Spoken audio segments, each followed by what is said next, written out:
Semiconductor ಕ್ಷೇತ್ರದಲ್ಲಿ ಭಾರತದ ದೈತ್ಯ ಹೆಜ್ಜೆ. ಬೆಂಗಳೂರಿನಲ್ಲಿ 2nm ಚಿಪ್ ಅನಾವರಣ. ಚೀನಾ ಅಮೆರಿಕಕ್ಕೆ ಶುರುವಾಯಿತು ನಡುಕ. ಎಸ್ ವೀಕ್ಷಕರೇ, ಬೆಂಗಳೂರು ಮತ್ತೊಮ್ಮೆ ಜಾಗತಿಕ ಮಟ್ಟದಲ್ಲಿ ಸುದ್ದಿ ಮಾಡಿದೆ. ಎಲೆಕ್ಟ್ರಾನಿಕ್ಸ್ ಜಗತ್ತಿನಲ್ಲಿ ಭಾರತ ಈಗ ಸೂಪರ್ ಪವರ್ ಆಗ್ತಾ ಇದೆ. ಸಿಲಿಕಾನ್ ಸಿಟಿ ಬೆಂಗಳೂರು ಈಗ ವಿಶ್ವದ ಅತ್ಯಾಧುನಿಕ ಚಿಪ್ ವಿನ್ಯಾಸಕ್ಕೆ ಸಾಕ್ಷಿ ಆಗ್ತಿದೆ. ಎಲೆಕ್ಟ್ರಾನಿಕ್ಸ್ ಮತ್ತು ಐಟಿ ಸಚಿವ ಅಶ್ವಿನಿ ವೈಷ್ಣವ್ ಅವರು ಬೆಂಗಳೂರಿನಲ್ಲಿ ಕ್ವಾಲ್ಕಾಮ್ ಕಂಪನಿ ಅಭಿವೃದ್ಧಿಪಡಿಸಿದ ಅತ್ಯಾಧುನಿಕ ಹೈಟೆಕ್ 2 ನ್ಯಾನೋಮೀಟರ್ ಚಿಪ್ ಅನ್ನ ಅನಾವರಣಗೊಳಿಸಿದ್ದಾರೆ. ಇದು ಕೇವಲ ಒಂದು ಚಿಪ್ ಬಿಡುಗಡೆಯಲ್ಲ, ಬದಲಾಗಿ ಜಾಗತಿಕ ಸೆಮಿಕಂಡಕ್ಟರ್ ಭೂಪಟದಲ್ಲಿ ಭಾರತವು ದಾಪುಗಾಲು ಹಾಕುತ್ತಿರುವ ಐತಿಹಾಸಿಕ ಕ್ಷಣವಾಗಿದೆ. ಕೇವಲ ಬ್ಯಾಕ್ ಆಫೀಸ್ ಅಥವಾ ಸೇವಾ ವಲಯಕ್ಕೆ ಸೀಮಿತವಾಗಿದ್ದ ಭಾರತ ಇದೀಗ ಜಗತ್ತಿನ ಅತ್ಯಾಧುನಿಕ ತಂತ್ರಜ್ಞಾನದ ಕೇಂದ್ರ ಬಿಂದುವಾಗುವತ್ತ ಹೊರಟಿದೆ ಎಂಬುದಕ್ಕೆ ಈ ಘಟನೆ ಸಾಕ್ಷಿಯಾಗಿದೆ. ಸೆಮಿಕಂಡಕ್ಟರ್ ಮಿಷನ್ ಅಡಿಯಲ್ಲಿ ಭಾರತವು ಈ ಕ್ಷೇತ್ರದಲ್ಲಿ ಹೇಗೆ ಸ್ವಾವಲಂಬನೆ ಸಾಧಿಸುತ್ತಿದೆ? ಈ 2 ನ್ಯಾನೋಮೀಟರ್ ಚಿಪ್ ಎಂದರೆ ಡೀಟೇಲ್ ಆಗಿ ನೋಡೋಣ ಬನ್ನಿ.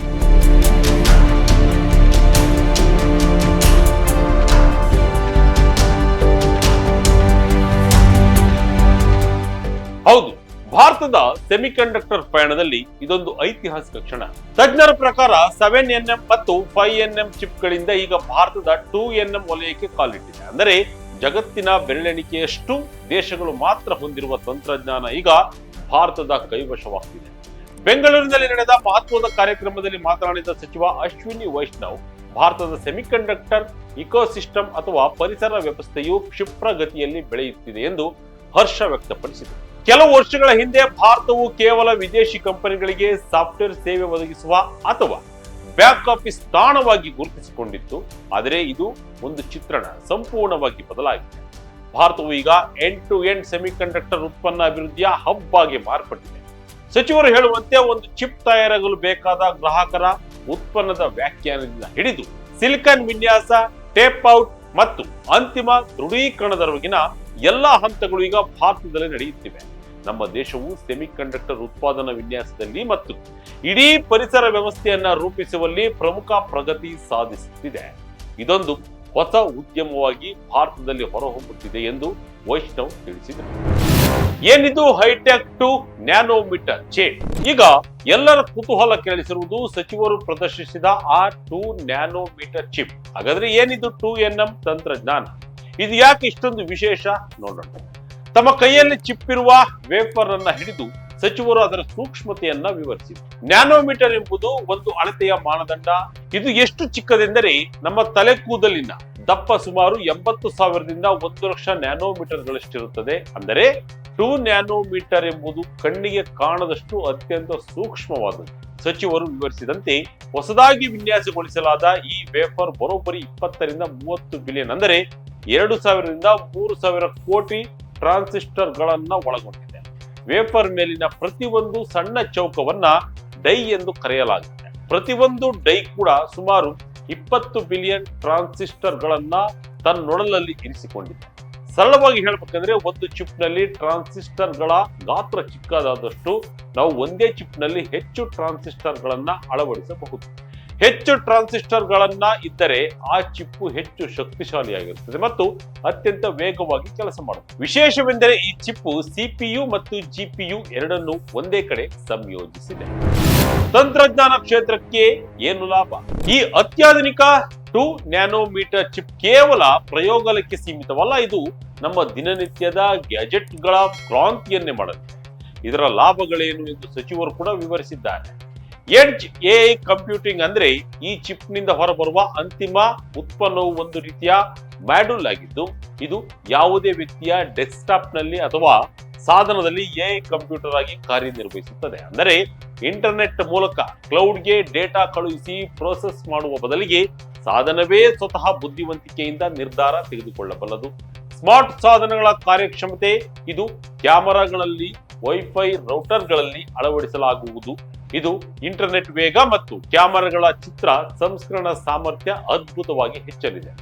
ಆಟೋಮೊಬೈಲ್ ಮತ್ತು ಸಾರಿಗೆ ಅಂದ್ರೆ ಚಲಿಸುವ ಕಾರುಗಳು, ರೈಲುಗಳು ಮತ್ತು ವಿಮಾನಗಳಲ್ಲಿ ಈ ಚಿಪ್ಗಳನ್ನ ಬಳಸಬಹುದು ಎಂದು ಸಚಿವರು ತಿಳಿಸಿದ್ದಾರೆ.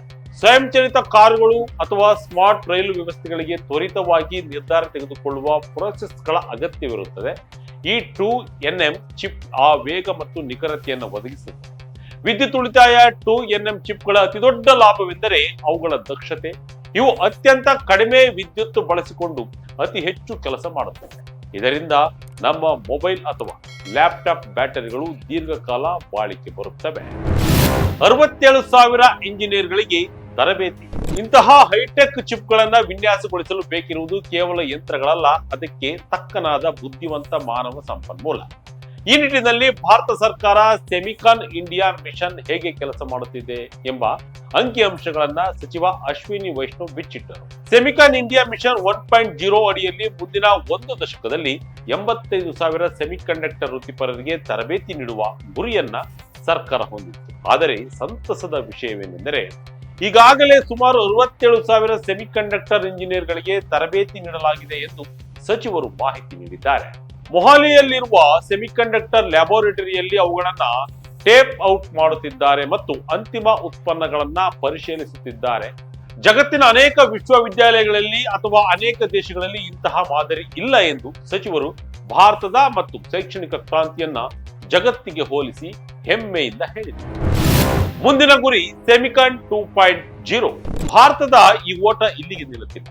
ಕೇಂದ್ರ ವಿತ್ತ ಸಚಿವೆ ನಿರ್ಮಲಾ ಸೀತಾರಾಮನ್ ರವರು ಬಜೆಟ್ನಲ್ಲಿ ಘೋಷಿಸಿದಂತೆ ಸರ್ಕಾರವು ಶೀಘ್ರದಲ್ಲಿ ಸೆಮಿಕಾನ್ ಇಂಡಿಯಾ ಮಿಷನ್ 2.0 ಅನ್ನ ಜಾರಿಗೆ ತರಲಿದೆ ಎಂದು ವೈಷ್ಣವ್ ತಿಳಿಸಿದರು. ಅದರಂತೆ ಚಿಪ್ ಡಿಸೈನಿಂಗ್ಗೆ ಮೊದಲ ಆದ್ಯತೆ, ಚಿಪ್ ತಯಾರಿಕೆಗೆ ಬೇಕಾದ ಯಂತ್ರಗಳು ಮತ್ತು ವಸ್ತುಗಳ ಉತ್ಪಾದನೆ, ಸಂಪೂರ್ಣ ಸಿಸ್ಟಮ್ ಅನ್ನ ವಿನ್ಯಾಸಗೊಳಿಸಲು ಆಳವಾದ ಪ್ರತಿಭೆಗಳ ಅಭಿವೃದ್ಧಿ, ಫ್ಯಾಬ್ರಿಕೇಶನ್, ಅಸೆಂಬ್ಲಿ, ಟೆಸ್ಟಿಂಗ್, ಮಾರ್ಕಿಂಗ್ ಮತ್ತು ಪ್ಯಾಕೇಜಿಂಗ್ ಘಟಕಗಳ ವಿಸ್ತರಣೆ. ಅತ್ಯಂತ ಮಹತ್ವದ ವಿಷಯವೆಂದರೆ ಪ್ರಸ್ತುತ ಭಾರತದಲ್ಲಿರುವ 28 ನ್ಯಾನೋಮೀಟರ್ ಉತ್ಪಾದನಾ ಸಾಮರ್ಥ್ಯದಿಂದ 7 ನ್ಯಾನೋಮೀಟರ್ ತಂತ್ರಜ್ಞಾನದತ್ತ ಮುನ್ನಡೆಯುವುದು ಸೆಮಿಕಾನ್ 2.0 ಪ್ರಮುಖ ಗುರಿಯಾಗಿದೆ. ಇದಕ್ಕಾಗಿ ಸಿದ್ಧತೆಗಳು ಭರದಿಂದ ಸಾಗುತ್ತಿದ್ದು ಮುಂದಿನ ಕೆಲವು ತಿಂಗಳುಗಳಲ್ಲಿ ನಾವು ಇದನ್ನ ಪೂರ್ಣಗೊಳಿಸಲು ಸಾಧ್ಯವಾಗುತ್ತದೆ ಎಂದು ಸಚಿವರು ವಿಶ್ವಾಸ ವ್ಯಕ್ತಪಡಿಸಿದ್ದಾರೆ. ಸರ್ಕಾರ ಇಂಡಿಯಾ ಸೆಮಿಕಂಡಕ್ಟರ್ ಮಿಷನ್ ಅಡಿಯಲ್ಲಿ ಈಗಾಗಲೇ 6 ರಾಜ್ಯಗಳಲ್ಲಿ 1.6 ಲಕ್ಷ ಕೋಟಿ ರೂಪಾಯಿ ಹೂಡಿಕೆಯ 10 ಯೋಜನೆಗಳಿಗೆ ಅನುಮೋದನೆ ಸಿಕ್ಕಿದೆ. ಕಳೆದ 11 ವರ್ಷಗಳಲ್ಲಿ ಭಾರತದಲ್ಲಿ ಎಲೆಕ್ಟ್ರಾನಿಕ್ಸ್ ಉತ್ಪಾದನೆ ಬರೋಬ್ಬರಿ 6 ಪಟ್ಟು ಹೆಚ್ಚಾಗಿದೆ.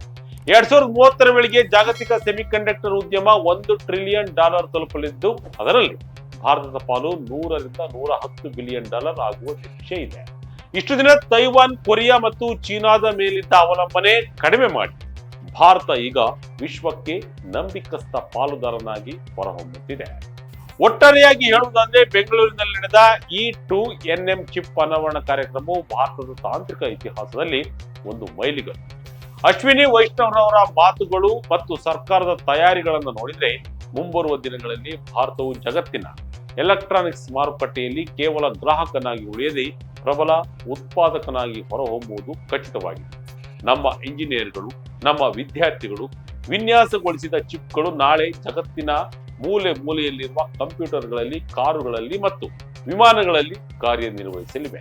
ಇದು ಆತ್ಮನಿರ್ಭರ ಭಾರತದ ಕನಸಿಗೆ ಸಿಕ್ಕಿರುವ ಬಹುದೊಡ್ಡ ಬಲವಾಗಿದೆ. ಇದಾಗಿತ್ತು ಈ ಕ್ಷಣದ ಇಂಟ್ರೆಸ್ಟಿಂಗ್ ಸ್ಟೋರಿ. ಇದೇ ರೀತಿಯ ಸ್ಟೋರಿಗಾಗಿ Vijaya Kanaka website, YouTube page, Facebook page follow ಮಾಡ್ತಾ ಇರಿ. ಧನ್ಯವಾದಗಳು.